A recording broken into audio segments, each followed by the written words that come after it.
Welcome to the fourth episode of Chapter 3. In the last episode, we were introduced to the research of Dr. Roland Griffiths, one of the most, if not the most, well-respected scientists currently studying psychedelics. We discussed his groundbreaking psilocybin study from 2006, and today we'll be discussing another of his studies, this one from 2019, which compared so-called God encounter experiences among those who had taken psychedelics and those who hadn't. Check it out.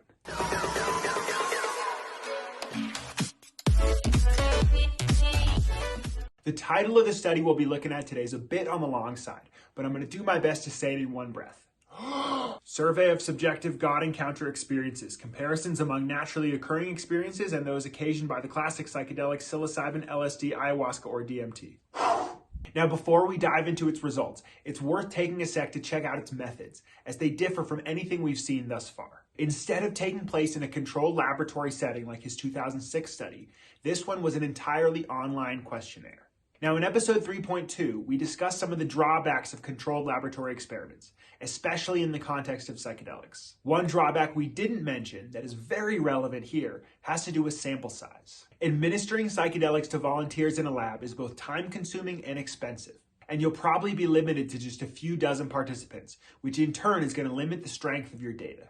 If instead you administer a questionnaire to people who have already taken psychedelics, just being a regular old person living their life, time and money are no longer constraining factors, and you could end up with a sample size in the thousands. Of the more than 12,000 individuals who began the survey, 4,285 met inclusion criteria and ended up providing usable data. That's a lot of statistical power.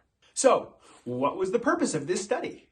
The statement on the questionnaire read as follows. In this survey, we want to characterize various experiences of encounters with something that someone might call God, higher power, ultimate reality, or an aspect or emissary of God. Now, there were two groups that the researchers looked at in this study.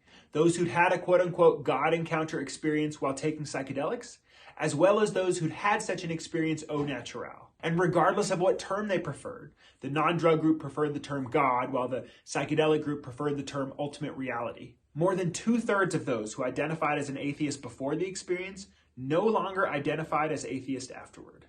And that's across both groups, which is huge, as most people who identify as atheists are pretty firmly committed to that position. I should know, having once been gifted a lighter engraved with "Dawkins is God," which referred not to former 76ers center Daryl Dawkins, but rather to Richard Dawkins, the well-known evolutionary biologist and noted atheist. And it's worth pointing out that atheism is quite different from agnosticism, which is really just saying we'll never know if there's a God.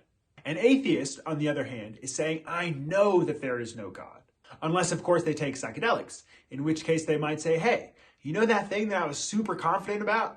I kind of want to backtrack on it. Such was the experience of the comedian and co-creator of Chappelle's Show, Neil Brennan, who reflected on his experience with ayahuasca in a recent New Yorker article. Ayahuasca is the reason I'm not an atheist.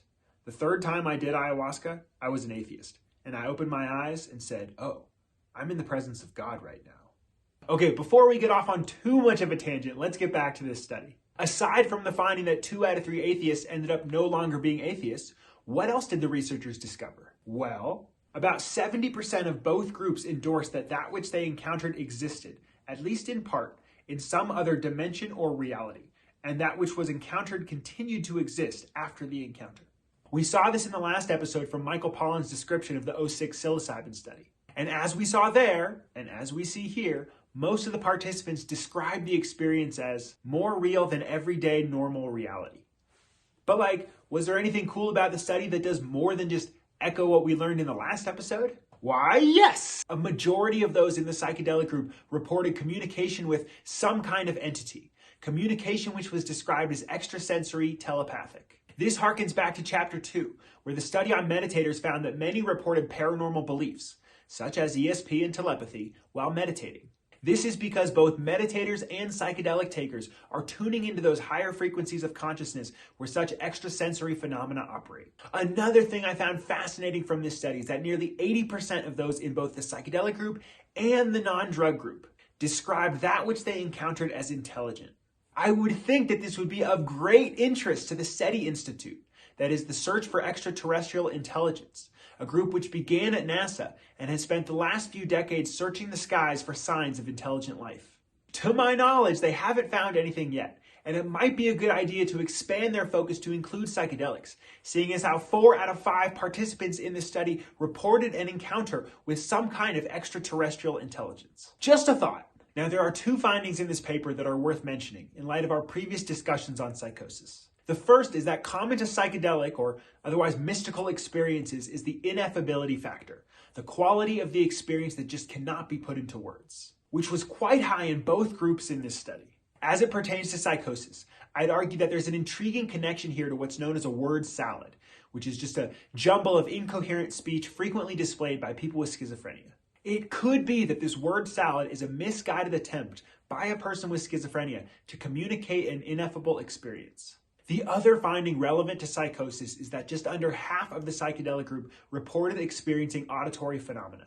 However, we don't know if that means that they heard voices, because the Hood-M scale, which is the primary scale for measuring mystical experience, explicitly excludes vision and voice phenomena from the descriptive definition of mystical experience. That said, what we do know is that more than 3/4 of participants in both groups reported receiving a message, task, mission, or insight from the encounter.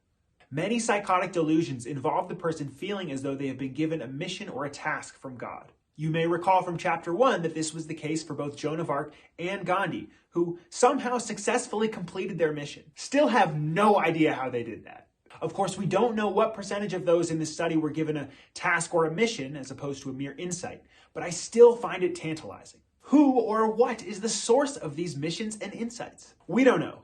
But what we do know is that in addition to intelligence, a majority of the participants in both groups endorsed the view that whatever it was, or whomever it was they communicated with, was benevolent, intelligent, sacred, self-aware, eternal, and all-knowing. Get after it, SETI! Now, some folks will choose to write all this off as just drug-induced hallucinations, not worthy of further discussion.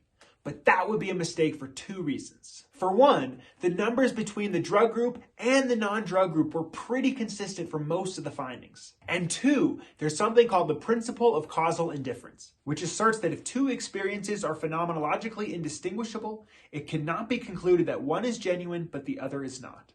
This raises some very interesting questions about the research from episode 3.1, which found that LSD can recreate all the major symptoms of acute schizophrenia. Because the principle of causal indifference would seem to suggest that there is no difference between a quote-unquote bad LSD trip and a schizophrenic episode. Though this also works on the positive side of things, as stated by Roland Griffiths in a TED Talk following the publication of his earlier psilocybin paper. That psilocybin can occasion, in most people studied, mystical type experiences virtually identical to naturally occurring experiences, suggests that such experiences are biologically normal. That is, we're wired for these kinds of experiences. This revelation that it is normal to have these kinds of experiences, that our brains are wired to have these kinds of experiences, begs the question, why do we live in a society that has for years punished those who have these types of experiences, either by locking them up in jail, as in the case of drugs, or locking them up in an institution, in the case of mental illness? We'll tackle that question in the second half of this series, but I invite you to ponder it in the meantime. In the next episode, we're going to take a look at Aldous Huxley's The Doors of Perception, and more specifically, what he calls mind at large. It's going to be pretty cool. As always, thanks so much for watching. Don't forget to like and subscribe if you haven't already, and I'll see you in the next one.